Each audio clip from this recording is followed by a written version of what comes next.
नमो अर्हन्ताणं नमो सिद्धान् नमो आयर्याणं नमो वज्झायाणं नमो लोये सवसाहूणम् ऐसो पंच नमोक्कारो सवपावपनासनो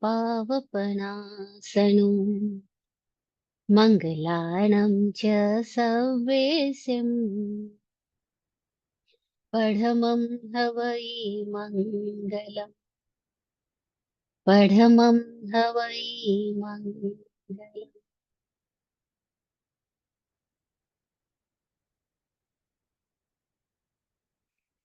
क्या कहूँ थोई अल्प प्रज्ञा बूंद दधि को क्या कहे शेष कुछ भी ना बचा जब सत सदा शिव हो गए।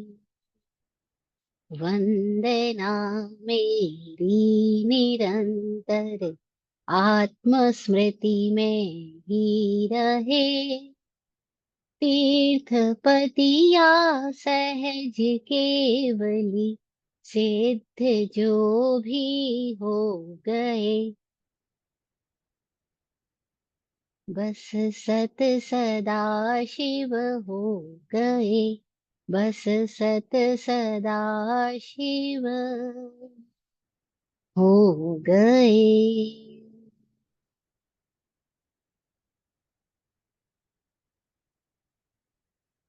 आत्मनाथ ज्योतिर्मय परमात्मा समण भगवान महावीर स्वामी को वंदन नमन। चतुर्विद तीर्थ को प्रणाम। समस्त भव्य आत्माओं की भव्यता को नमन।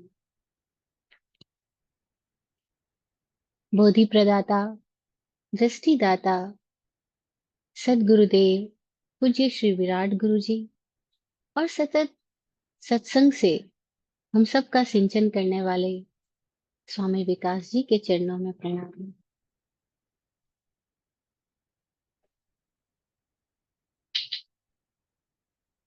ओम।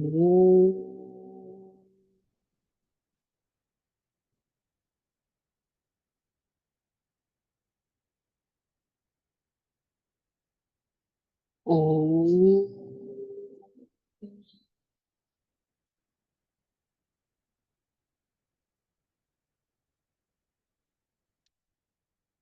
ओम।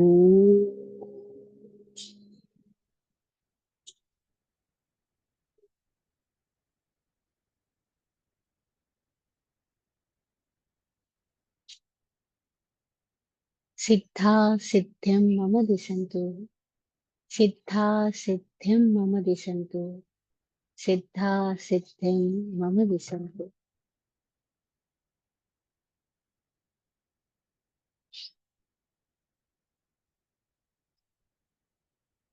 जय गुरु। इस तत्वार्थादिगम शास्त्र मोक्ष शास्त्र के रचयिता वाचक उमा स्वाति जी को नमन। उनकी प्रज्ञा को प्रणाम जिन्होंने इतने संक्षिप्त में इतने विस्तार वाले विषयों को हमारे समक्ष रख दिया और हम वापस वही कर रहे हैं कि उनके संक्षिप्त सूत्रों को वापस विस्तृत विस्तृत कर रहे हैं। तो हम पिछले कुछ सत्रों से कुछ सेशंस में शरीर विज्ञान के बारे में बात करते हैं क्योंकि बात जब जीव तत्व की चल रही है तो जीव अपने आप को प्रकट किस रूप में किया हुआ है। अभी जो प्रकट है हम उसी से बात कर सकते हैं। जिस तल पर हम हैं उसी तल से हमारी यात्रा शुरू हो सकती है। आदमी जहाँ खड़ा है वहीं से यात्रा कर सकता है, जहाँ खड़ा ही नहीं है वहां से यात्रा शुरू कैसे करेगा। अगर आपको कहीं जाना है तो आप जहाँ बैठे हो वहीं से आपको उसी सिटी से आपको टिकट बुक करना होगा और उसी घर से आपको उसी जगह से आपको प्रयाण शुरू करना होगा। तो हम कहाँ खड़े हैं, अभी हम शरीर के तल पर खड़े हुए हैं। फिर क्या जिस तल पर हम खड़े हुए हैं उस तल से हम परिचित है? प्रश्न पैदा होता है। तो बड़ी मजेदार बात है कि हम जहाँ खड़े हैं वहीं से भी परिचित नहीं है। जहाँ जाना है उसका तो परिचय है ही नहीं। उसके बारे में तो सुनी सुनाई बात है, लेकिन जहाँ हम हैं उसका भी हमें परिचय नहीं है।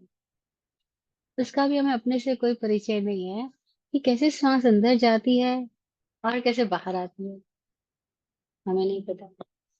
कैसे भोजन अंदर जाता है और वो रक्त मांस मज्जा में बदल जाता है, हमें नहीं पता। कैसे शरीर माँ के गर्भ में जब आया था तब कैसा था और आज फूल के कुप्पा उगर के कितना बड़ा हो गया, ये प्रक्रिया कैसे हो गई? क्या कॉन्शियसली हुई या अनकॉन्शियसली हो गई, हमें नहीं पता। तो हमें पता क्या है? अरे हमें तो कुछ भी नहीं पता है। ये सारी क्रिया प्रक्रिया ऐसे ही हो रही है, हमारे बेभानी में ही चली जा रही है क्या? हाँ, हमारी बेभानी में ही हो रही है। लेकिन ऐसे लोग हुए हैं जिन्होंने अपने ही शरीर के प्रत्येक अवयवों को, प्रत्येक ग्रंथियों को, प्रत्येक नस नाड़ियों को अपने ही भीतर की शोध से पहचाना जाना। और उन्होंने आयुर्वेद, ये सारे शास्त्र रचे और उन्होंने कहा 72,000 नाड़ियां हैं। ईड़ा पिंगला सुषुम्ना 3 मुख्य नाड़ी है। ये कैसे पूरे शरीर का वातावरण निर्मित करती है, कैसे हमारे भीतर रक्त का संचार होता है, कैसे ये जो एक दिखने वाला औदारिक शरीर है इतना ही शरीर नहीं है बाबा। इस शरीर के भीतर भीतर कमरे में कमरे की तरह, या आलू बुखारे की खोल के अंदर उसका गुदा, गुदा के अंदर वापस एक बीज, फिर बीज के अंदर वापस एक गिरी, और फिर गिरी के अंदर वापस कोई है जो इस सब का संचालन कर रहे हैं। अरे एक के अंदर एक के अंदर एक। अभी हम आलू बुखारा उठाते हैं लेकिन वो एक ही नहीं है, उसके अंदर अंदर अंदर छिलके के बाल में खाल की तरह हमारे भीतर कैसे अवयव रचे हुए हैं।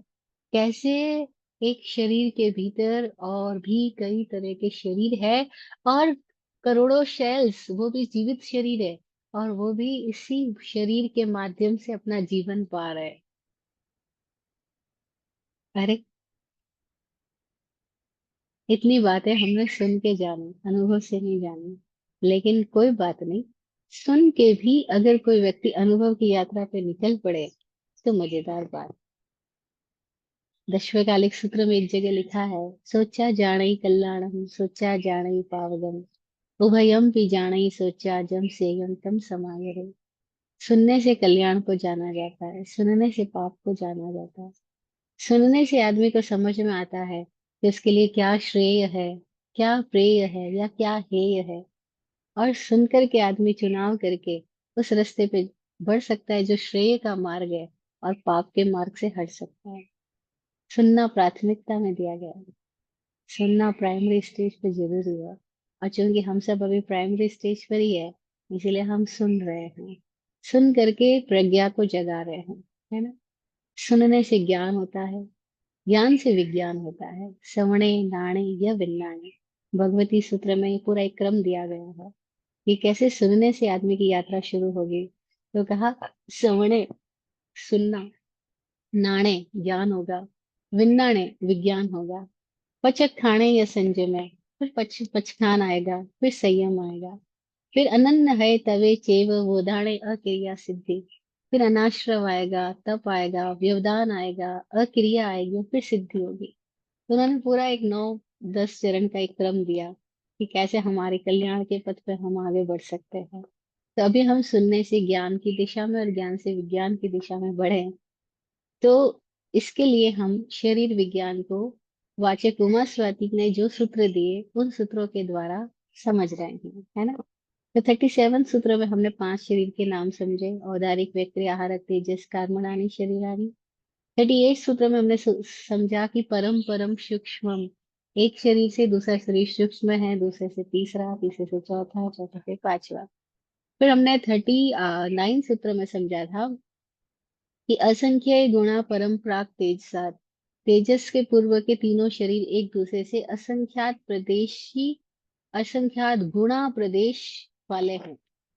उनके जो प्रदेश है वो असंख्यात गुणा अधिक है, लेकिन उनकी डेंसिटी एकदम कम है और प्रदेश एकदम ज्यादा है। इसीलिए वो है तो सूक्ष्म, लेकिन उसमें प्रदेशों का समूह बहुत ज्यादा है ना। तो इसको हमने एग्जाम्पल से समझा था कि कई सारी चीजें होती है जो बहुत स्थूल होती है, जैसे रुई का ढेर है। हाँ, और कई सारी चीजें एकदम सूक्ष्म होती है। जैसे हम उसी रुई के ढेर से अगर हम कपास बुन करके धागा बना करके फिर धागे से अगर हम कुछ बनाए तो वो धागा कितना छोटा छोटा है, लेकिन वो रुई का ढेर कितना बड़ा था। तो रुई के ढेर में तो प्रदेश जितने हैं उससे धागे में प्रदेश ज्यादा है, लेकिन धागा एकदम सूक्ष्म हो गया है ना। तो ऐसे ही अगर हम देखें, एक तरफ सोना है एक तरफ हीरा है, तो सोना बड़ा दिखाई देगा, हीरा छोटा दिखाई देगा।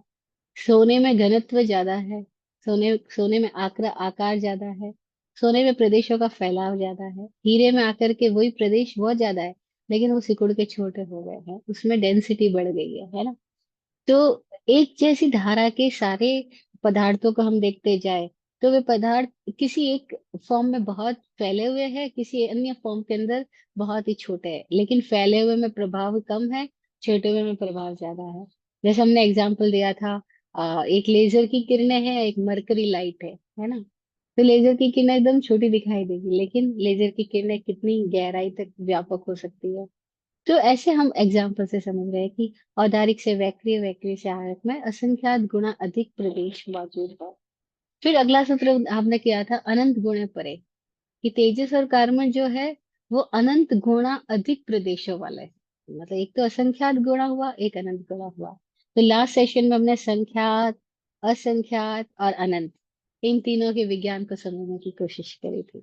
हमने कहा था हम अनंत को बुद्धि से समझना चाहते हैं, जो पॉसिबल नहीं है, क्योंकि अनंत बुद्धि की गणितीय भाषा को नहीं समझाया जा सकता है। अनंत का मतलब एक ऐसा है, जैसे एक वृत्त समझ लो, कि जिसकी वृत्त की कोई आदि नहीं, कोई प्रारंभ नहीं होता और कोई अंत नहीं होता। तो जिसका अंत ही नहीं है उसको हम बुद्धि से कैसे समझ सकते हैं। तो उसको हमने अनंत कहा था। फिर हमने अनंत को समझने के लिए लास्ट सेशन में बात की, जैसे और भी बहुत सारे शब्द हमारी फिलोसफी में है, हमारी भाषा में है, जो ये बताते हैं कि भाई ये पार की बात है।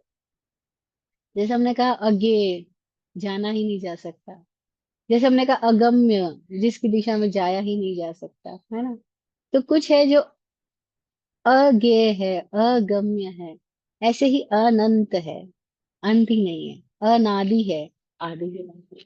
फिर भी अनंत के भी भेद कैसे है, प्रश्न ये था कि फिर अनंत में भेद कैसे हो सकते हैं। तो हमने एग्जाम्पल से समझाया कि एक बड़ा वृत्त है, उसके अंदर एक छोटा वृत्त है, उसके अंदर एक छोटा, उसके अंदर एक छोटा, उसके अंदर एक छोटा, छोटा छोटा छोटा छोटा। तो अभी वृत्त तो अनंत है, लेकिन वृत्त में भी फिर एक छोटा वृत्त है, बड़ा छोटा से छोटा। ऐसे हमने एग्जाम्पल से समझाया कि इस तरह से अनंत के भी अनंत भेद हो जाते हैं, है ना। तो बड़ा मजेदार स्थिति है, अनंत के भी अनंत भेद हो जाते हैं। तो ये अनंत गुण है परे, इतनी बात हमने लास्ट सेशन में हम कर चुके हैं। आज अब नेक्स्ट सूत्र चल रहा है, 41 सूत्र में हम हो गए हैं। हाँ? ये जो 41 सूत्र है, ये 41, 42, 43, आज हम तीन सूत्र एक साथ लेने का प्रयास करेंगे। 41 सूत्र है अप्रतिघाते। इस एक शब्द में एक सूत्र पूरा हो गया। अप्रतिघाते, प्रतिघात से रहित है। प्रतिघात यानी जिसका घात नहीं हो सकता, जिसको बाधित नहीं किया जा सकता, जिसको मारा, काटा, छेदा, भेदा नहीं जा सकता है। ठीक है। क्योंकि इसके पहले वाले सूत्र में तेजस और कार्बन शरीर की बात चल रही थी, अनंत गुण है परे हमने तेजस और कार्बन के लिए कहा था। तो ये सूत्र तेजस और कार्बन से ही संबंधित है। ये सूत्र तेजस और कार्बन के बारे में ही बात कर रहा है। ये सूत्र कह रहा है तेजस और जो कार्बन शरीर है वो अप्रतिघात है, प्रतिघात से मुक्त है। अब यहाँ पे हम ठहरते हैं, इस सूत्र की व्याख्या में हम जाएंगे। ठीक है। हम आराम आराम से चले ताकि हर बात हमारे अंदर जा सके।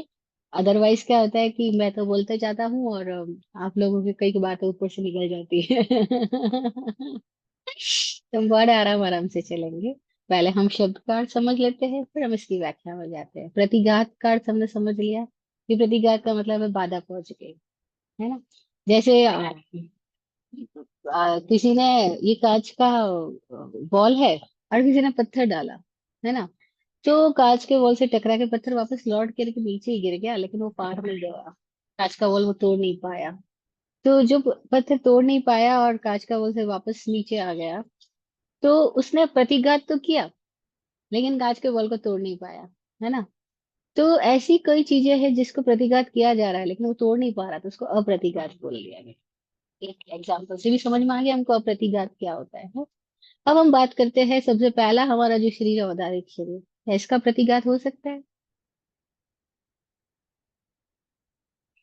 हाँ, हो सकता है। ऐसे बंदूक की गोली से, चाकू तलवार से हो गया प्रतिघात। जरा सा किसी को सुई चुभा दो जोर से, वो भी मर सकता है आदमी, है ना?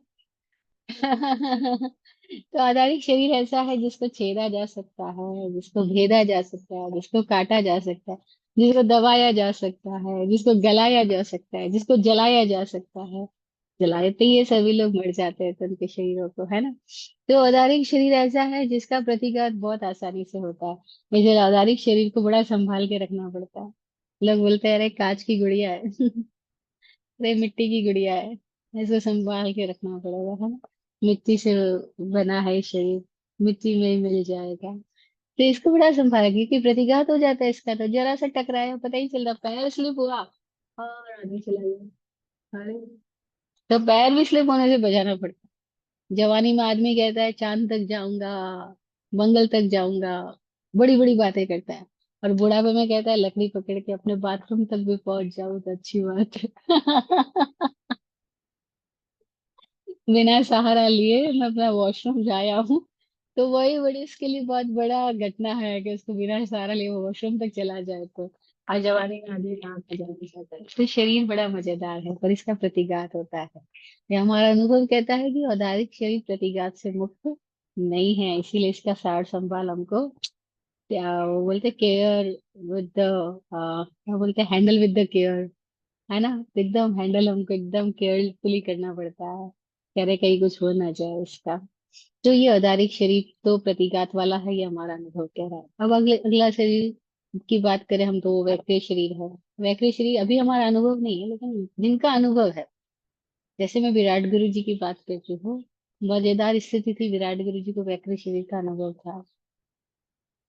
उनका वैक्रिय शरीर उनके भीतर की साधना और से द्वारा ध्यान अभ्यास से जागृत हो चुका था। तो ऐसी बहुत सारी घटनाएं का हमने साक्षात्कार किया उनके साथ रह करके, जहाँ हमें यह अनुभव हुआ कि उनको वैक्रिय शरीर का कैसे अनुभव है ऐसे। और उनके जो गुरु शांति सुरेश्वर जी गुरुदेव थे, उनको भी वैक्रिय शरीर प्रकट था, वो योगी राज कहलाते थे। और एक ही समय में कितने सारे स्थानों पर उनके दर्शन हो सकते थे, ये वैक्रिय लब्धि से ही संभव होता है। और एक बार तो उदयपुर के राजमहलों ने, मतलब राजा जी ने घोषणा कर दी थी कि इनका उदयपुर में प्रवेश नहीं करने देंगे, क्योंकि वो चाहते थे कि वो जो केसरिया जी तीर्थ है उसको छुड़वाया जाए, है ना? तो उस समय केसरिया जी तीर्थ का संघर्ष चल रहा था। तो शांति सुरेश्वर जी गुरुदेव ने कहा कि मैं मासिक श्रमण करूंगा और अपनी तपस्या का पालना उदयपुर में मतलब उदयपुर में ही जाकर के करूंगा, और ये केसरिया जी तीर्थ को उनसे बचाना होगा।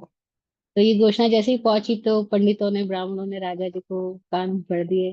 तो राजा ने उनके लिए प्रवेश निषेध करवा दिया।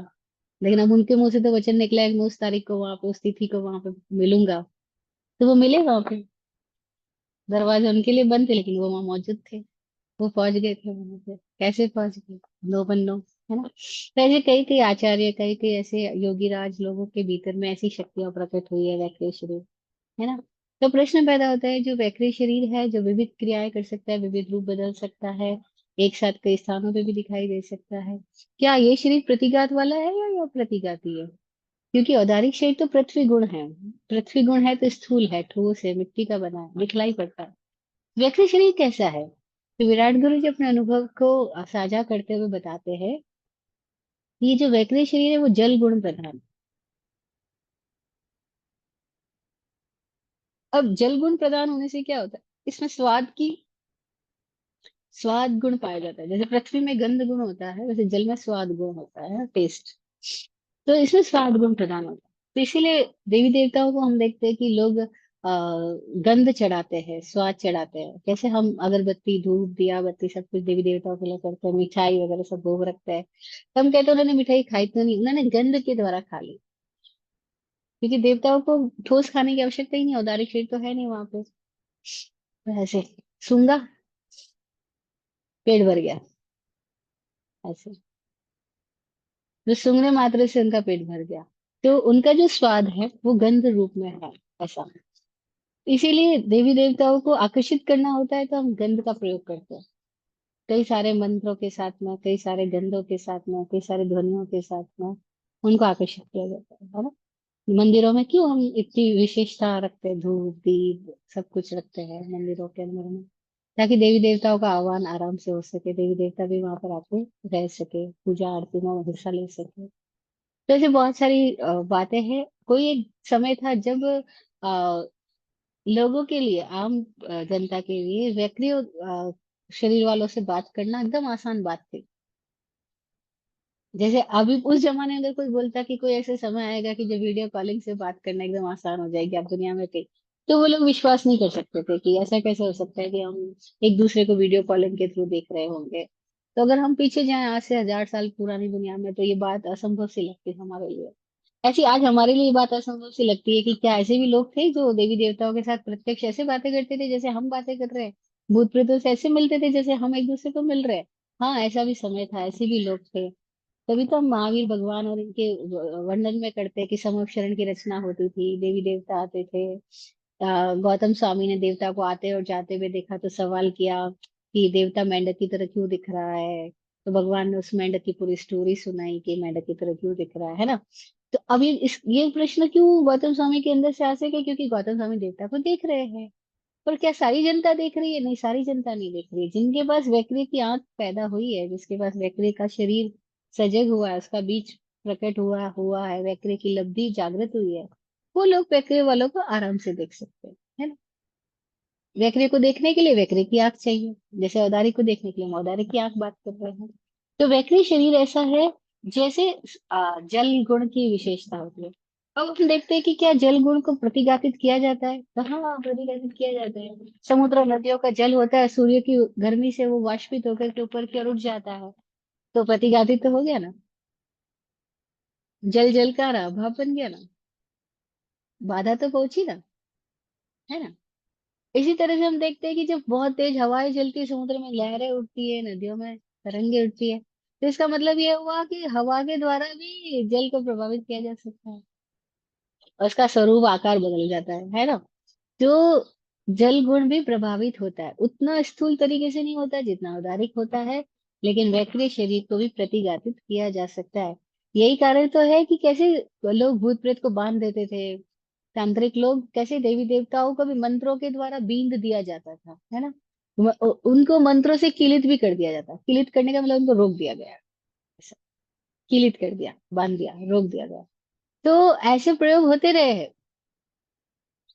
जिन मनुष्यों के भीतर में वैक्रिय लब्धि की जागृति हुई है, वो कभी ऐसा चाहे तो ऐसे प्रयोगों के द्वारा वो कई अपने, अब ये सारे घटनाएं भी अपनी फ्रीक्वेंसी के लेवल तक ही हो सकती है, हायर फ्रीक्वेंसी में आप नहीं जा सकते, लेकिन आप अपनी फ्रीक्वेंसी, अपने से लोअर फ्रीक्वेंसी वालों को आप कष्ट पहुंचा सकते हो, आप उनको किलित कर सकते हो, बांध सकते हो। तो ऐसे प्रयोग होते रहे हैं देवी देवताओं भूत प्रेतों के साथ में। भूत प्रेत भी देवी योनि के ही असुर योनि है, लेकिन है तो वही वैक्री शरीरधारी है, औदारिक शरीर तो है नहीं उनके पास में। तो उन वैक्री शरीर वालों के साथ में ऐसी घटनाएं होती रही है। और आपस में देवी देवता भी तो लड़ाई झगड़ा करते हैं, थोड़ी आदमी झगड़ा करता है। पहले खुश हो जाओ, मैं ही झगड़ा नहीं करता, देवता भी झगड़ा करता।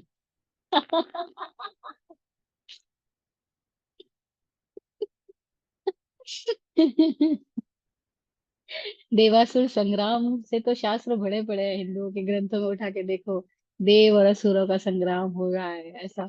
जैनों के ग्रंथों में भी है, देव असुरों का संग्राम हो रहा है। तो देवी देवता आपस में झगड़ा करते हैं, यहाँ तक कि शास्त्रों में वर्णन है कि देवता लोग देवियों को चुरा लेते हैं, दूसरे एक देव की देवियों को चुरा के ले जाते हैं, फिर दूसरे देव उनको ऐसे हिट करते हैं। हाँ, जैसे यहाँ पे होता है वैसे वहां पर भी होता है, यहाँ भी किसी की पत्नी को बहका करके कुछ ले जाता है, किसी की प्रेमिका को ले जाता है, ऐसे ही वहां पर भी होता है। तो देवी देवता आपस में चोरियां करते हैं, झगड़ा फसाद करते हैं, एक दूसरे के साथ झगड़ा फसाद मारते काटते भी है। ये बात अलग है कि उनके मारने काटने के बावजूद भी व्यक्ति शरीर डिफरेंट टाइप का है, वो रूप बदल लेता है, लेकिन उस तरीके से नहीं मरता है, लेकिन फिर भी मरते तो है। तो इसका मतलब है कि व्यक्ति शरीर का भी प्रतिघात होता है, औदारिक का भी प्रतिघात होता है, व्यक्ति का भी प्रतिघात होता है। अब आहारक शरीर, क्या आहारक शरीर का प्रतिघात होता है? तो हमें अनुभव नहीं है, लेकिन जिनको अनुभव है वो कहते हैं कि हाँ, आहारक शरीर में क्या होता है कि व्यक्ति अपने इस औदारिक को छोड़ करके कहीं बाहर यात्रा कर रहा है, स्पेस ट्रेवल करने चला गया है, कहीं और स्थान पे चला गया है। तो उसका शरीर यहाँ छूटा है और वो कहीं और गया है, और इस दरमियान अगर कोई व्यक्ति इसके शरीर को जला दे तो वो वापस उस शरीर से इस शरीर में आ नहीं पाएगा। ऐसी बड़ी घटनाएं घटी है। हमने अगर पुरानी स्टोरीज कहीं सुनी होगी, यहाँ तक कि शंकराचार्य के जीवन की भी ये घटना है। जब उन्होंने पर काया प्रवेश किया, ये काया छोड़ दी अपनी और दूसरी काया में जाकर के किसी शरीर राजा का था, और राजा के शरीर में जाकर के वो पैर मतलब चले गए, और अपने शरीर के बारे में शिष्य को बोल के गए, इसको सुरक्षित रखना, क्योंकि अगर इसको किसी ने मरा हुआ समझ करके जला दिया तो मैं वापस लौट करके नहीं आ पाऊंगा इसके अंदर, है ना। तो ऐसे ये तकनीक भी हम सबके भीतर मौजूद है, जागृत नहीं है, लेकिन कई लोगों ने जागृत की है इस तकनीक को। देखो कैसे अपने ही शरीर से वो दूसरे शरीर में चले जाते हैं, और वो राजा के शरीर में जाकर के उन्होंने रानी के साथ में भोग वगैरह किया, और फिर उस विज्ञान को जाना कि संसार का सुख क्या होता है, भौतिक सुख क्या होता है। और जब उनके साथ मंडन मिश्र के साथ में और उनकी पत्नी के साथ में जब उनका शास्त्रार्थ चल रहा था, तो उनकी पत्नी ने जब सवाल किया था तो आज शंकराचार्य चुप हो गए थे, क्योंकि उनका अनुभव ही नहीं था, वो कैसे जवाब देते। तो उन्होंने समय मांगा था, और फिर अपना अनुभव पूरा करने के लिए उन्होंने किसी, क्योंकि सन्यासी के वेश में वहां पे तो वो कर नहीं सकते थे ये अनुभव, तो वो राजा के शरीर में जाकर के वो अनुभव करके फिर लौट कर आए, और फिर उन्होंने उस शास्त्रार्थ के अंदर वो विवाद में अपना वापस मत रखा, क्योंकि अब उनका अनुभव सिद्ध था। उसके पहले तक तो कोई अनुभव नहीं था उनका, क्योंकि बचपन में वो तो परिव्राजक हो गए थे। तो ये स्टोरी जैसे शंकराचार्य के बारे में कई लोगों ने सुनी पड़ी होगी, ऐसे कई लोग आज भी इस जगह पर, ऐसे कई लोग मौजूद है जो अपने शरीर को छोड़ के बाहर चले जाते हैं, दूसरी जगह ट्रेवल कराते हैं, ध्यान की गहराइयों में जाते जाते उनके भीतर ऐसी लब्धियां प्रकट हो जाती है।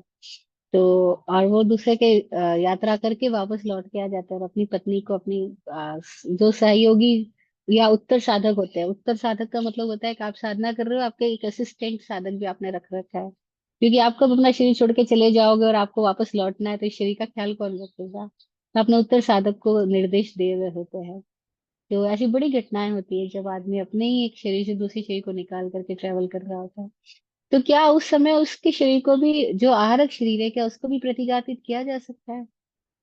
विराट गुरु जी अपने अनुभव से बोलते हैं कि हाँ, किया जा सकता है।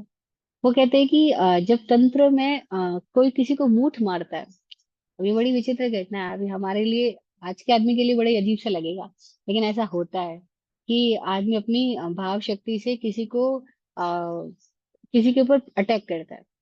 जैसे अभी हम साधारण सिंपल बोलते हैं ना, नजर लग गई। अब इसमें ऐसे देखो तो बाहर से तो कुछ हुआ नहीं, भौतिक तो कुछ हुआ नहीं, आपको किसी ने ऐसे हिट तो नहीं किया है, लेकिन उसने अपनी दृष्टि से आपको हिट कर दिया, अपने बुरे विचार से, बुरे संकल्पों से आपके शरीर को, आपकी स्थिति को डिस्टर्ब कर दिया, और ये पॉसिबल है ना। तो प्रतिघात होता है। तो आहारक शरीर को भी कोई तंत्रों में मूठ मार करके उस शरीर को भी कष्ट पहुंचा सकता है, उस शरीर को नष्ट किया करने की कोशिश कर सकता है। और ऐसा भी हो सकता है कि चूंकि वो कनेक्शन बीच में है, औदारिक और आहारक के बीच में कोई एक कनेक्शन है, और उस कनेक्शन को वो हटा दे, औदारिक को जला दे या उस कनेक्शन को हटाने का कोई उपाय कर ले, तो फिर आहारक शरीर कहीं बीच में ही नष्ट हो जाएगा और औदारिक शरीर कहीं नष्ट हो जाएगा। तो औदारिक, वैक्रिय और आहारक, ये जो तीनों शरीर है, ऑल्दो वो सूक्ष्म है, जैसे औदारिक से वैक्रिय सूक्ष्म है, वैक्रिय से भी सूक्ष्म आहारक है। जैसे औदारिक के लिए एक हृदय होता है, और वैक्रिय के जो हृदय होता है वो आहारक शरीर है। औदारिक रक्त से चलता है, वैक्रिय प्राणों से चल रहा है। तो उस प्राण शरीर के भीतर भी एक हृदय की स्थिति है, वो आहारक शरीर है। और विराट गुरु जो अपने अनुभव से कहते हैं कि आहारक शरीर तो हम सबके भीतर मौजूद है ही, लब्धि के रूप में, चाहे प्रकट हो अथवा ना प्रकट हो। और वो कहते हैं कि ये जो तेजस शरीर का तेज है, वो आहारक शरीर से कनेक्टेड है, और आहारक शरीर ही ऐसा है जो औदारिक और तेजस को भी कनेक्ट करके रखता है।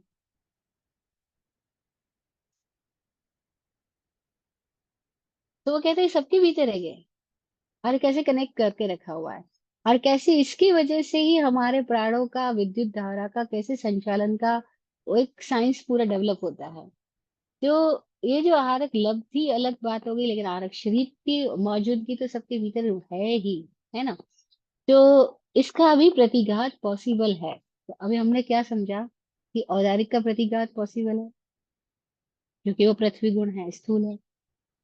वैक्रिय का प्रतिघात पॉसिबल है क्योंकि वो जल गुण है, स्वाद गुण है। आहारक का प्रतिघात भी पॉसिबल है, ऑल्दो वो सूक्ष्म है, लेकिन फिर भी तंत्रों में मूर्त के द्वारा या कोई मंत्र शक्ति से, कोई ऐसी साधना के द्वारा लोग आहारक शरीर का भी प्रतिघात कर सकते हैं, है ना। अब अगले दो शरीर है, तेजस और कार्बन। अब इसको तो तेजस और कार्बन की बात कर रहा है, अप्रतिघात। तेजस और कार्बन का प्रतिघात नहीं किया जा सकता। क्यों प्रतिघात नहीं किया जाता? क्योंकि ये सूक्ष्म शरीर है। दोनों ही सूक्ष्म शरीर है, पहली बात तो। अब जो सूक्ष्म है वो आर पार चले जाएंगे, जो आर पार चले जाते हैं उनका प्रतिघात कैसे करेंगे। कार्मिक शरीर जो है वो आकाश गुण प्रधान है। जैसे हमने समझा औदारिक पृथ्वी गुण प्रधान है, वैसे कार्मिक शरीर जो है वो आकाश गुण की तरह है। अब जो आकाश गुण है, इस आकाश के अंदर कितने ही सारे परमाणु भरे हैं। परमाणु आपस में जुड़ेंगे, बिछड़ेंगे, सब कुछ होगा, लेकिन इस आकाश को प्रतिघातित नहीं किया जा सकता। आकाश को बाधित कैसे किया जा सकता है ना। इसमें सब कुछ समा जाएगा, सब कुछ रूप बदलेगा, सब कुछ स्थिति बदलती जाएगी, लेकिन इसको प्रतिघातित नहीं किया जा सकता। आकाश को छेदा भेदा नहीं जा सकता। हम अपने अनुभव से समझ सकते हैं आकाश को कैसे छेदेंगे, भेदेंगे, काटेंगे, क्योंकि तो आकाश, इसको काटोगे कैसे। तो आकाश गुण कार्बन शरीर है। अब इसमें मजेदार बात क्या है कि जैसे ही भाव उठा, वैसे ही चित्र चित्रित हो गए आकाश में। और ये चित्र दो धारा में हमने बात की थी कार्बन शरीर के विज्ञान की बात करते समय। एक तो जीव के साथ जुड़ा हुआ और एक आकाश में है, भविष्य में। अब जैसे जैसे समय की धारा में घूमता हुआ जीव उस पॉइंट तक पहुंचता है, या वो घटना उस पॉइंट तक आती है जीव तक, तो वो भोग में आकर के वो घटना निर्जरित हो जाती है, तो वो पॉइंट आकाश में से भी खत्म हो जाता है, जीव में से भी खत्म हो जाता है, जिसको हम निर्जरा बोला। कि वो घटना भोग के द्वारा आई और निरस्त हो गई, है ना। जैसे हमने समझा, इसको दूसरे तरीके से समझे कि हमने एक रिकॉर्डिंग करी, फिल्म रिकॉर्ड करी, फिर जैसे जैसे हमने रिलीज करती गई वो रिकॉर्डिंग चलती जाती गई, खत्म होती गई। ऐसे ही हम लोग इस आकाश के अंदर आकाशीय रिकॉर्ड्स, हम सबके रिकॉर्ड्स है, ये आपस में ही बनते जाएंगे। आकर्षण विकर्षण के विज्ञान से इनका सब कुछ घटनाएं बनती जाएगी, लेकिन वो क्या एक दूसरे को प्रतिघात कर सकेंगी? नहीं, प्रतिघात नहीं कर सकती। कोई दूसरा शरीर इनको प्रतिघात कर सकेगा? किसी और का कर्म शरीर किसी और के कर्म शरीर को प्रतिघातित कर देगा क्या? नहीं, प्रतिघातित नहीं करेगा, क्योंकि आकाश में सब कुछ समा जाता है। आकाश का गुण ही है कि वो सबको समा लेता है ना, सबके लिए आधार बन जाता है। तो सब समा गए, सब समा गए, सब समा गए, तो यहाँ कोई एक दूसरे को प्रतिघातित नहीं कर रहा है, वो आपस में रूप बदलेंगे, अपने आप में रूप बदलेंगे, लेकिन वो किसी को प्रतिघातित नहीं कर सकते हैं, ठीक है। तो इसको हम इतने ही एग्जाम्पल से समझ सकते हैं, बाकी अनुभव से जानने वाले लोग जानते हैं इसको कि कैसे कार्म शरीर जो है वो प्रतिघातित नहीं किया जा सकता है। एक बात है ना। और कार्म शरीर के साथ ही तेजस शरीर जुड़ा हुआ है। अब तेजस शरीर भी अग्निगुण प्रधान है, तेज है, तेज। अब हम देखो, अग्नि को हम काट नहीं सकते, छेद नहीं सकते, भेद नहीं सकते। और अग्नि खाली अग्नि तत्व के रूप में ही नहीं है, अग्नि यहाँ पे आकाश के साथ कनेक्टेड है, कार्बन ही के साथ कनेक्टेड है। तेजस और कार्बन दोनों जुड़े हुए रहते हैं, ऐसा। और फिर इन दोनों के ही विस्तार से औदारिक वक्र आरक बनते हैं। ये हमने पहले बात की थी, सूक्ष्म और कारण शरीर यही है। इस कारण शरीर के आगे ये सारे विस्तार से रूप बनते जाते हैं, है ना। डब्बे में मूवी है, डब्बे की मूवी वो कारण शरीर है जो डब्बे में है। तो ये जो point point dot dot dot dot carbon शरीर है, इस कार्बन शरीर के डॉट से फैल करके इतनी बड़ी बड़ी घटनाएं बनती जाती हैं, फैल करके आकार बनते जाते हैं, डॉट डॉट डॉट डॉट। और जैसे ही आकार बना और भोगा गया, वैसे ही डॉट भी खत्म हुआ, आकार भी खत्म हुआ। नहीं, जैसे हवा गई और बुलबुला बना। अभी हवा नहीं जाती तो पानी पानी था, बुलबुला थोड़ी बन रहा था। भाई पानी बुलबुला कब बना? जब उसके साथ हवा भी भर गई ना। लेकिन जैसी हवा निकली, अभी क्या हुआ? पानी पानी रह गया, बुलबुला का आकार तो खत्म हो गया। तो ऐसे ही कार्बन शरीर है, बड़ी मजेदार स्थितियां, घटनाएं बनती है, बुलबुला फूट जाता है, घटना, अब बुलबुला फना, घटना भी हटी। तो घटना घटी और हटी, बुलबुला बना और फना हुआ। इस तरह भांति ये कार्बन शरीर काम कर रहा होता है। तो इन दोनों शरीरों के लिए सूत्र कह रहा है कि तेजस और जो कार्बन शरीर है वो अप्रतिघात है। इनका प्रतिघात नहीं किया जा सकता, इनको बाधित नहीं किया जा सकता है, इनको बंधित नहीं किया जा सकता है, इनको काटा छाटा भेदा छेदा नहीं जा सकता है। ये दोनों शरीर इस तरीके के हैं। एक शरीर की विशेषता प्रकृति बताई गई है। पर इसका मतलब ये नहीं कि शरीर रूप नहीं बदलते हैं। इसका मतलब ये नहीं कि शरीर अपने आप में अपना आकार आकार नहीं बदल रहे। अपने आप में तो हो रहा है, कोई और नहीं कर सकता, क्योंकि वो सूक्ष्म है, क्योंकि इनकी प्रकृति जुदा है। इसका मतलब क्या हुआ कि कोई और हमारे कर्म को नहीं हटा सकता है। एक अर्थ ये भी हो गया, हमारे कर्म शरीर को कोई और हटा नहीं सकता है, औदारिक शरीर को तो कोई मार सकता है। गुरु गोरखनाथ के पास में एक युवक पहुंचा और बोला मैं आत्महत्या करना चाहता हूँ। गुरु गोरखनाथ बोले, खूब हंसे खूब हंसे खूब हंसे। बोला करके देख लो, करके देख लो, तुम्हें आश्चर्य होगा कि तुम मरे ही नहीं। वो बोला ऐसे कैसे कह रहे हो आप, कि तुम मरोगे नहीं ना। तुम करके देख लो, तुम्हें आश्चर्य होगा कि तुम जिसकी हत्या करना चाह रहे हो उसकी हत्या तो हुई नहीं। अब आत्मा की हत्या कैसे करोगे। हम शब्द बोल रहे हैं आत्महत्या, पर आत्मा की हत्या कैसे करोगे, क्योंकि आत्मा की तो हत्या होती नहीं। और मरोगे तुम हो नहीं। तुम खुद ही देख करके कष्ट पाओगे कि मैं मरा ही नहीं। मैं तो मरना चाहता था, पर मैं तो मरा ही नहीं, क्योंकि मैं तो फिर वही के वही हूँ। तो आत्महत्या कैसे होगी। लेकिन तू वाकई करना चाहता है। योग बोला मैं वाकई करना चाहता हूं। मतलब कि तू नहीं हो जाना चाहता है कि हाँ मैं नहीं हो जाना चाहता। तो फिर ये प्रक्रिया नहीं है, आत्महत्या करने से तू नहीं हो जाएगा, तो फिर भी मौजूद ही रहने वाला। देखो मरना ही है तो मैं तुझे सिखाता हूँ मरना कैसे होता है। मेरे पास एक तरीका है। मैं तेरे को एक मरने की विधि सिखाता हूँ। उस मरने के बाद में दोबारा मरना नहीं होता। फिर वाकई आप मिट ही जाते हो, फिर आप रहते ही नहीं। तो गोरखनाथ का प्रसिद्ध वचन हुआ, मरो हे जोगी मरो, मरो मरण है मीठा, तिस मरनी मरो जिस मरनी गोरख मरी दीठा। मरो हे जोगी मरो, मरो मरण है मीठा, मरना बहुत मीठा है। पर तिस मरनी मरो, उस मरनी से मरना जिस मरनी से गोरख ने मर करके देखा। जिस मरनी गोरख मरी दीठा, गोरख ने जिस मरनी से मरा और देखा, दीठा मतलब देखा कि अब गया, अब नहीं रहा। अदरवाइज तो रह ही जाता है, शरीर बदल जाता है। और हम शरीर तो बदलते रहते हैं फैशन की तरह।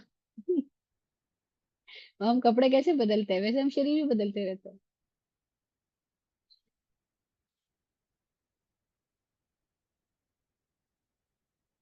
बड़ी मजेदार फैशन करते हैं हम। कभी ऐसे शरीरों में जाते हैं जो सदा नग्न नहीं रहते हैं। देवता नारकी के शरीर, जानवरों के शरीर, थोड़ी कपड़े हैं वहां पे। जानवर कोई कपड़े पहनते हैं क्या। तो हम ऐसे शरीरों में जाते हैं जो सदा नग्न रहते हैं, और ऐसे शरीरों में जाते हैं जो कपड़े ही बदलते रहते हैं।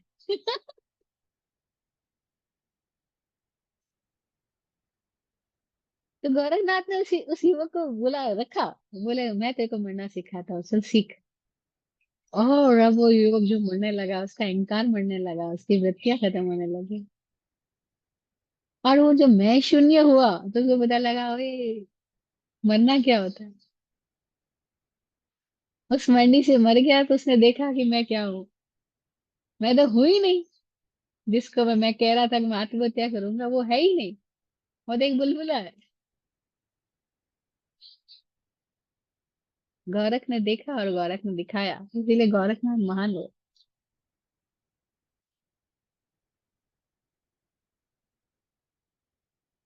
तो ये तेजस और कार्बन शरीर जब तक है तब तक हम जिंदा ही है, मरते ही नहीं है। हम रूप बदलते हैं, हम शरीर बदलते हैं, हम कपड़े बदलते हैं अपने। लेकिन हम मरते नहीं है, मरेंगे तो तभी जब ये तेजस और कार्बन शरीर का संबंध ना रहे। तो इसका संबंध कब से है? तो अगला सूत्र चलते हैं। 41 सूत्र हमने किया प्रतिघाते। 42 सूत्र कह रहा है ये दोनों शरीरों का संबंध कब से है, तो बोलते हैं अनादि संबंधे च।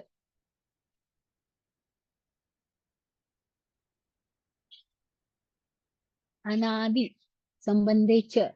च मतलब दोनों का, तेजस और कार्बन दोनों ही शरीर जो है वो हमारे साथ अनादि काल से जुड़े हुए हैं। कोई स्टार्टिंग पॉइंट नहीं है भाई यहाँ पे।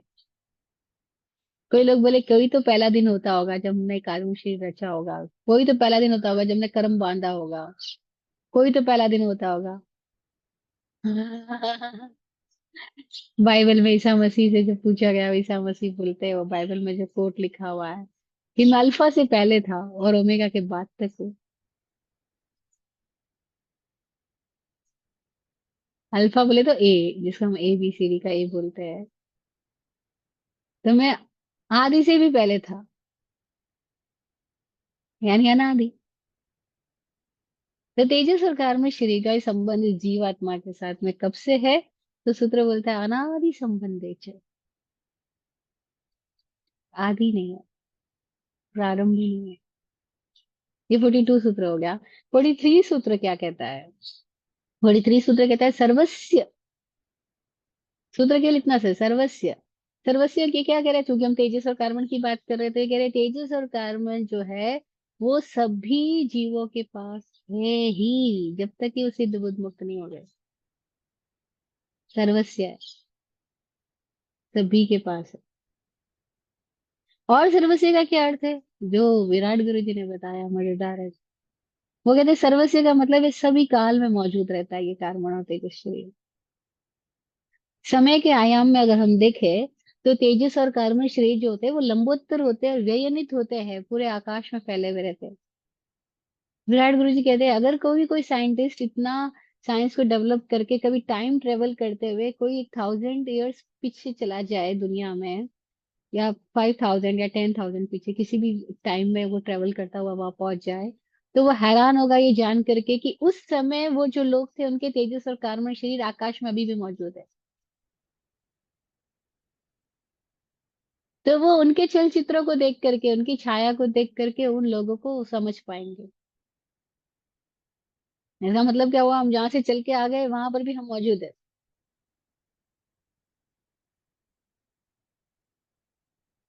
हमारे तेजस और कार्बन के प्रिंट्स वहां पर भी मौजूद है,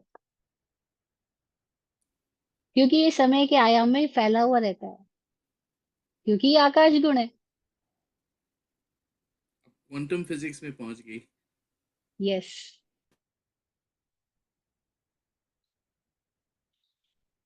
तो सर्वस्व है, कभी हटता है जब जीव पूर्णतया शरीर मुक्त हो गया, निर्वाण स्थिति में आ गया, तभी उसके तेजस कार्बन नहीं मिलेंगे, अदरवाइज तो उसके तेजस कार्बन मौजूद है। लेकिन चूंकि उनका प्रतिघात हो नहीं सकता इसलिए उनको मारा तो जा नहीं सकता। तो परंपरा सर्वश्रेष्ठ शब्द का इतना ही अर्थ करती है कि ये सारे जीवों में तो पास रहता है, तेजस और कार्बन शरीर सभी जीवों के पास पाया जाता है। लेकिन विराट गुरु जी ने इसका अर्थ बताया कि समय के आयाम में ये लंबोत्तर होता है, व्ययनित होता है, फैला हुआ रहता है। और अगर कोई व्यक्ति उस समय के आयाम में जाए तो अपने ही अतीत के तेजस कार्बन के साथ भी बात कर सकता है, मुलाकात कर सकता है, अपनी छाया पुरुष को, छाया चित्रों को वो देख सकता है।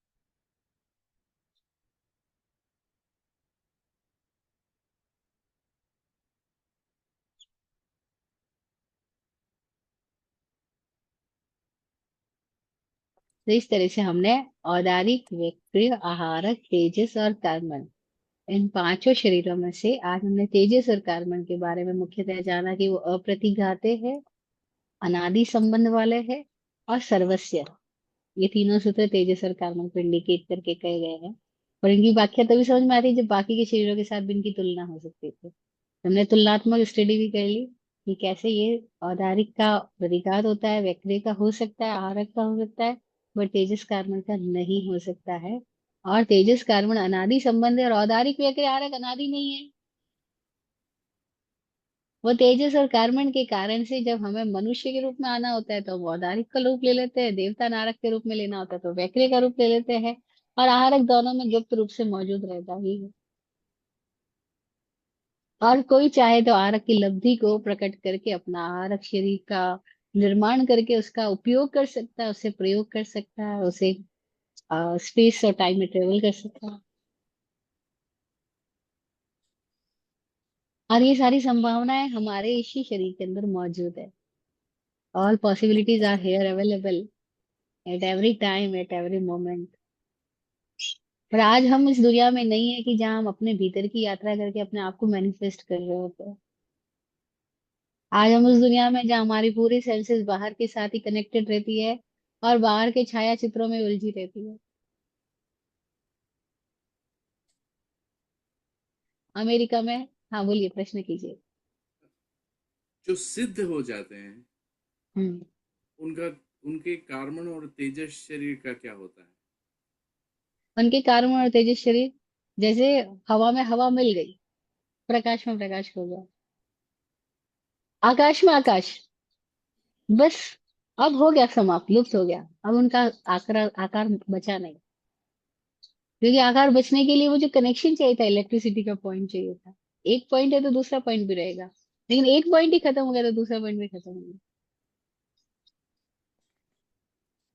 इसलिए उनका तेजस और कार्बन जो शरीर होता है, बस वो क्योंकि परमाणुओं के संयोग से ही तो बने हैं, तो परमाणुओं का सहयोग खत्म हो गया। वो चिपकाहट जो थी, वो जो रोक जोड़ रही थी, वो जुड़ाव खत्म हो गया। तब क्या हुआ? बूंद सागर बन गया, बूंद बूंद राइट। इसलिए तेजस और कर्म शरीर सिद्धों के पास नहीं होता। सिद्ध सिद्ध निर्वाण हो गया। निर्वाण का मतलब अब काया नहीं रही, निकल गया वान जिसमें से, उसका नाम है निर्वाण। वान मतलब क्या होता है? वान मतलब कोई आकार है, जैसे बोलते हैं धनवान, विद्वान। कोई आकृति है, कोई वान है, कोई पात्र है जिसमें कोई पदार्थ रखा हुआ है। तो ये शरीर है जिसमें हम रहे हुए हैं, रह रहे हैं।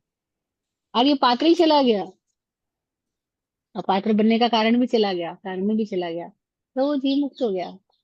तो निर्वाण होने पर तेजस और कार्म शरीर का क्या होता है? वो रहते ही नहीं है, क्योंकि वो थे ही नहीं, पर फिर भी थे। इसलिए माया बोला इसको ना। है भी नहीं लेकिन फिर भी है। और वैसे भी तेजस और कार्म शरीर प्रतिपल हर घटनाओं के साथ में बनते और बिगड़ते जाते हैं। हर भाव स्थिति के साथ में इनमें इनके रूप, जैसे नहीं, अभी हमने एक पिक्चर लिया, तो जैसे पिक्चर आपने शूट किया, वैसे आपके अंदर कैमरे में मेमोरी में कुछ गया ना, फिर शूट किया, फिर गया, फिर शूट किया, फिर गया। तो ये निरंतर बनते जाते हैं। और हमने डिलीट कर दिया यहाँ से, तो लगा तो सही डिलीट हो गया, लेकिन डिलीट हुआ नहीं है, किसी और आयाम में मौजूद है, लेकिन यहाँ से तो गया ना। तो इसी तरह से ये चित्रित होते जाते हैं, बनते जाते हैं, डिलीट होते जाते हैं, लेकिन फिर भी बने रहते हैं। लेकिन कोई एक क्षण ऐसा आता है क्या कि जब दोनों के बीच का कनेक्शन ही गायब हो गया?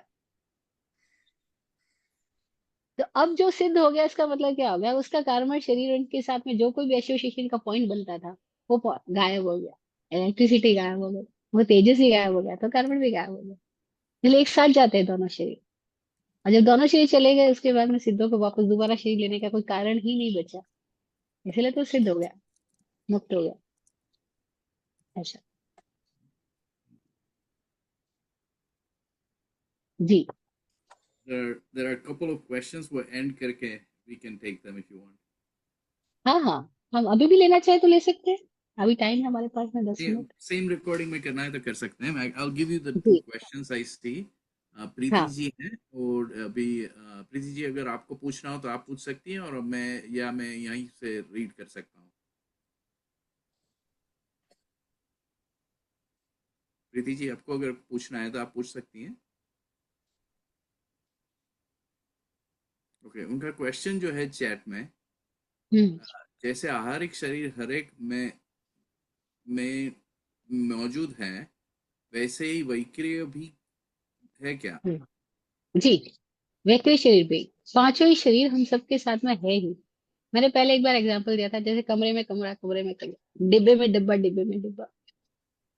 तो गुप्त संभावनाओं के रूप में या सुप्त संभावनाओं के रूप में वैक्रिय की भी लब्धि हमारे सबके भीतर है, और आहारक की लब्धि भी, आहारक की स्थिति भी हमारे भीतर है। दोनों ही औदारिक, वैक्रिय, आहारक, जिस कारण पांचों शरीर इसी के भीतर है। औदारिक ऊपर दिखाई पड़ रहा है हमको, और इसी के भीतर बाकी शरीर भी संभावनाओं के रूप में, गुप्त रूप में मौजूद है, वैक्रिय भी और आहारक भी। और तेजस कार्बन तो है ही, क्योंकि उसी के कारण से औदारिक, वैक्रिय, आहारक बनते हैं। जी। और नेक्स्ट क्वेश्चन। मैं पढ़ने की कोशिश कर रहा हूँ। इंग्लिश हिंदी में लिखा, हिंदी इंग्लिश में लिखा हुआ है। ओके। अच्छा। स्पेस और टाइम ट्रैवल करके पास्ट का खुद का जो शरीर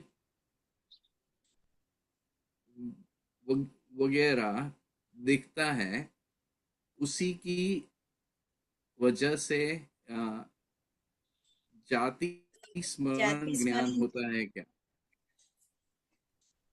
आओ। यानी पास्ट कि का टाइम। बोलिए। यानी कि अपने पूर्व भव का ज्ञान जो होता है वो इसकी वजह से होता है कि उसका कोई और रीजन है? पूर्व भव का ज्ञान होने का कारण क्या है? पूर्व भव का ज्ञान होने के लिए आपको वैक्रिय लब्धि और आहारक लब्धि की आवश्यकता नहीं है, और उसके बिना भी आप पूर्व भव का ज्ञान हो जाता है, क्योंकि पूर्व भव का संबंध हमारी मेमोरी के साथ में है। हम्म। और मेमोरी हमारे सबके इसी औदारिक शरीर के अंदर ही मौजूद है, कई कई आयामों में, कई कई डायमेंशंस में। तो हम अगर पूर्व हाँ, भव की क्योंकि स्मृति में जाते हैं, तो पूर्व भव की स्मृति में जो जाना है वो जाति स्मरण ज्ञान जिसको बोला गया है, वो मति ज्ञान का ही एक भेद है। और इस मति राइट, ज्ञान का संबंध औदारिक शरीर के साथ ही जुड़ा हुआ है। हमको इसके लिए वैक्रिय शरीर और आहारक शरीर में जाने की आवश्यकता नहीं है। मति मति और शुद्ध ज्ञान तो हमेशा ही रहता ही है ना साथ में। जी जी जी, मति और तो शुद्ध की लेकिन स्थिति हमारे उसका साथ में रहती है। आप ये जो बोल रहे हैं कि उसका कनेक्शन औदारिक शरीर के साथ में है ऐसे? जी, औदारिक शरीर के साथ में, इसी शरीर के साथ में हमारी मेमोरी कनेक्टेड है ना। अब नहीं, इसी वो शरीर बात के माध्यम ठीक से है। हम उसमें चले जाएंगे। उसके लिए नहीं, वैक्रिय लब्धि होने की आवश्यकता नहीं है। अगर वैक्रिय लब्धि के प्रयोग की, वैक्रिय लब्धि जागृत होने की जरूरत नहीं है, उसके बिना भी हम अपनी जाति स्मरण की स्थिति में जा सकते हैं। नहीं, वो समझ गया, लेकिन ये जो तो टाइम और स्पेस ट्रैवल करने का प्रयोजन क्या है? प्रयोजन क्या है वो एक डिफरेंट बात है।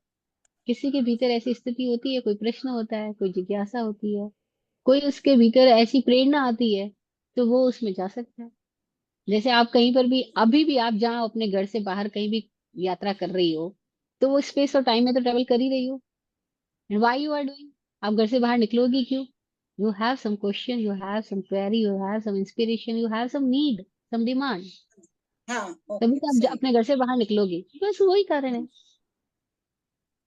Okay, right. Okay, thank you.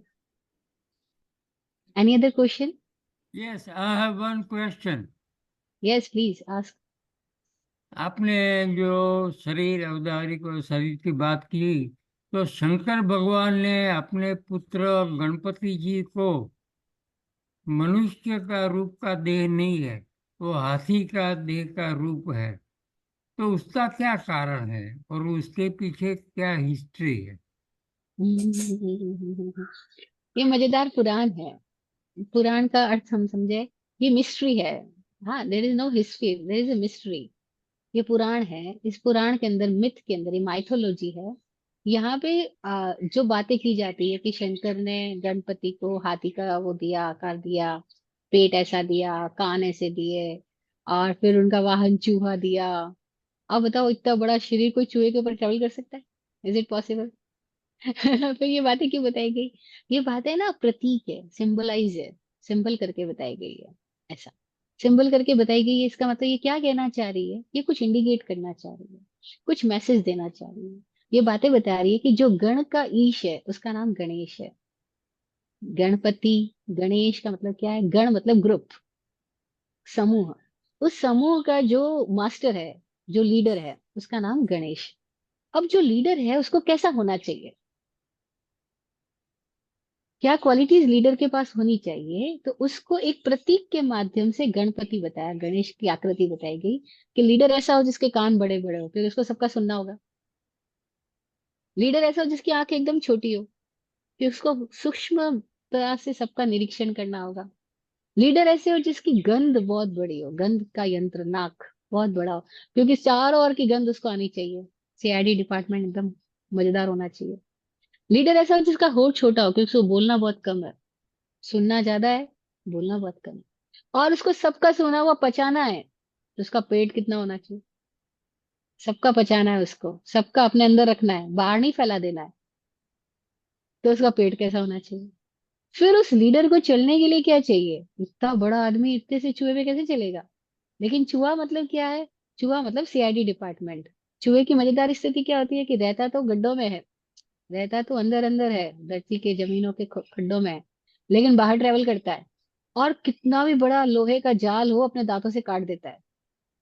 चूहे की ये विशेषता होती है। तो उस गणपति नहीं आता जाता है कहीं पर भी, बॉस कहाँ बैठा रहता है? वो तो अपने रूम में, कैबिन में रहता है।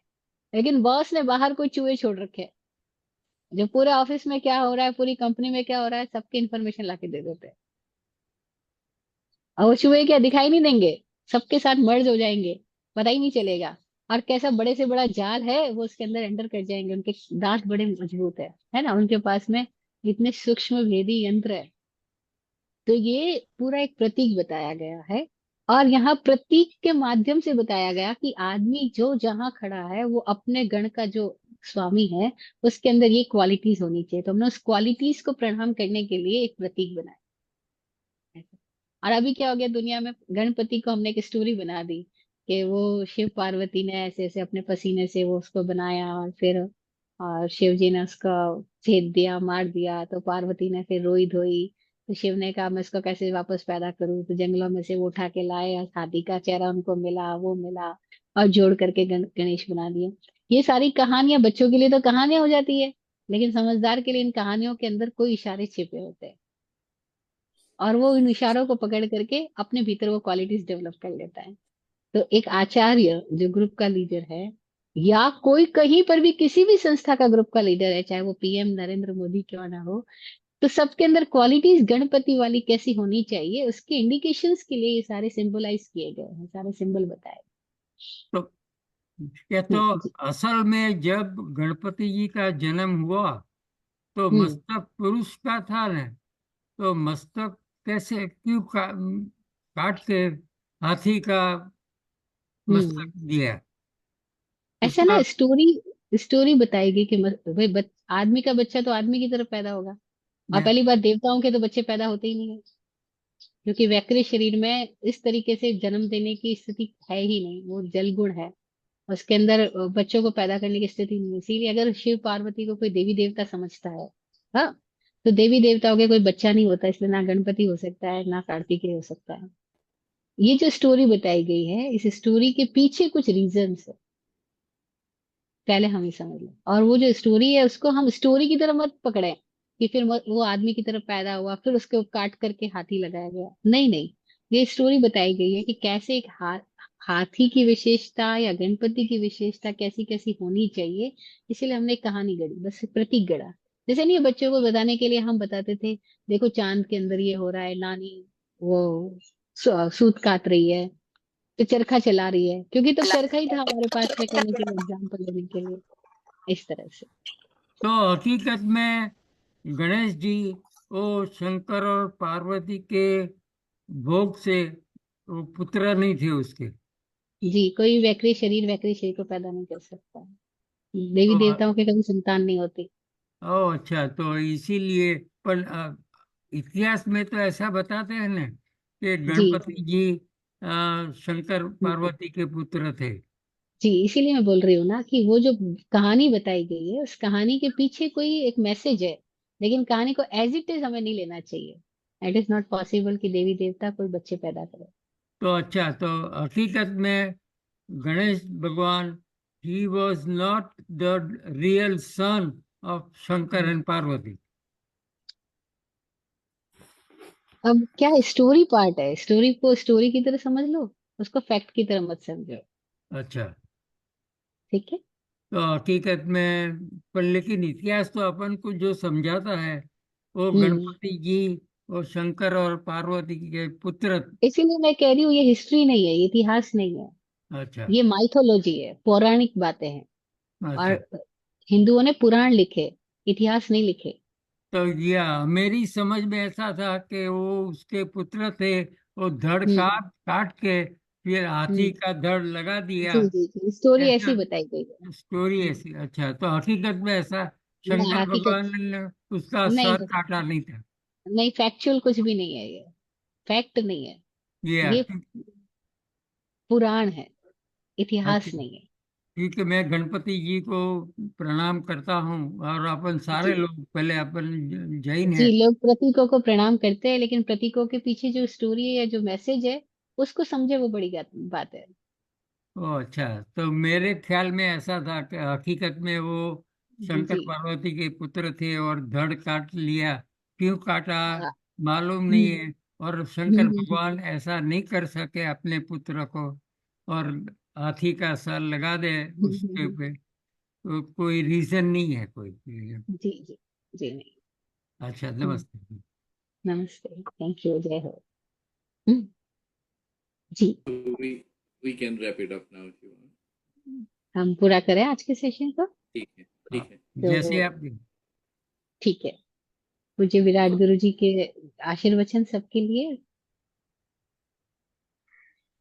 आप फूलो फलो हो जिंदगी मखमल मुलायम, आप फूलो फलो हो जिंदगी मखमल मुलायम, आपकी हर खुशी पे है हमारी जान सदके, दुआ करते हैं चुपचाप दिल की थाप से हम, दुआ करते हैं चुपचाप दिल की थाप से हम, रहे जाते नवाजे हर घड़ी अरमान सबके, अमन और चैन से गुजरे आपका वक्त सारा, अमन और चैन से गुजरे आपका वक्त सारा, रुख पे खिलती रहे यूं रूह की मुस्कान खुल के, रुख पे खिलती रहे यूं रूह की मुस्कान खुल के।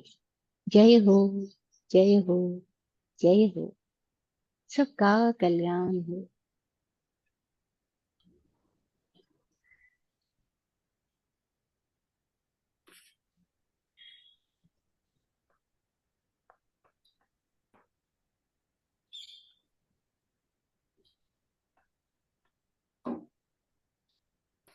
ओम शांति, ओम शांति। जय जिनेन्द्र। जय श्री राम, जय जय श्री हो, जय हो, जय जिनेन्द्र वैभवश्री जी। जय जिनेन्द्र। जय हो। ईश्वर जी। once again जय very हो। very amazing discourse. बहुत बहुत clarity I, and thank you so much. Thank you, welcome.